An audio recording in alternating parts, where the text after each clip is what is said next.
क्रांती news, आवाज सर्वसामान्यांचा। जुन्या वैमनस्यातून युवकावर कोयत्याने जीवघेणा हल्ला, आरोपी पोलिसांच्या ताब्यात।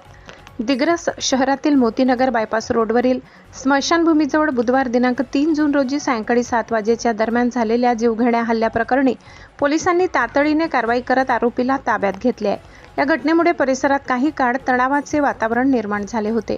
मिळालेल्या माहितीनुसार सुनील सुभाष येवले वय 30 राहणार कळसा यांच्यावर विक्की प्रवीण इंगोले वय 28 राहणार वाल्मिकनगर दिग्रस याने कोयत्याने हल्ला चढविला। हल्ल्यात सुनील येवले गंभीर जखमी झाला असून त्याच्या पोटाला गंभीर दुखापत झाली आहे। घटनेची माहिती मिळताच दिग्रस पोलिसांनी घटनास्थळी धाव घेत जखमीला तातडीने शासकीय रुग्णालयात दाखल केले। या घटनेची गंभीर दखल घेत पोलीस निरीक्षक वैजनाथ मुंडे स्वतः घटनास्थळी पोहोचले। त्यांनी पोलिसांच्या मदतीने परिस्थिती नियंत्रणात आणत कायदा व सुव्यवस्था अबाधित ठेवली। पोलिसांनी तात्काळ कारवाई करून आरोपी विक्की इंगोले याला ताब्यात घेतले। प्राथमिक माहितीनुसार हल्ल्यामागे जुने वैमनस्य असल्याची शक्यता व्यक्त केली जात आहे।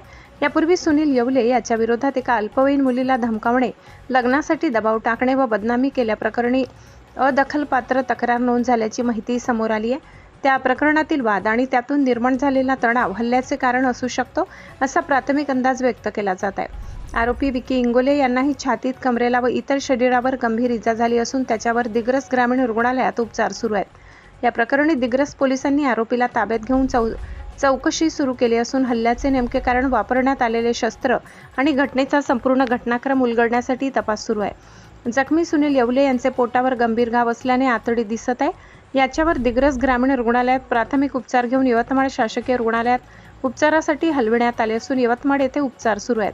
त्याच्या प्रकृतीवर वैद्यकीय पथक लक्ष ठेवून आहे। या घटनेमुळे दिग्रस शहरासह कळसा परिसरातील खळबळ उडाली असून पोलिसांनी नागरिकांना शांतता राखण्याचे आवाहन केले। महाराष्ट्र क्रांती न्यूज, अशोक जाधव, दिग्रस। अशाच नवनवीन बातम्या पाहण्यासाठी आमच्या महाराष्ट्र क्रांती न्यूज या YouTube चॅनलला लाईक करा, सबस्क्राईब करा आणि बेल आयकॉनला प्रेस करा।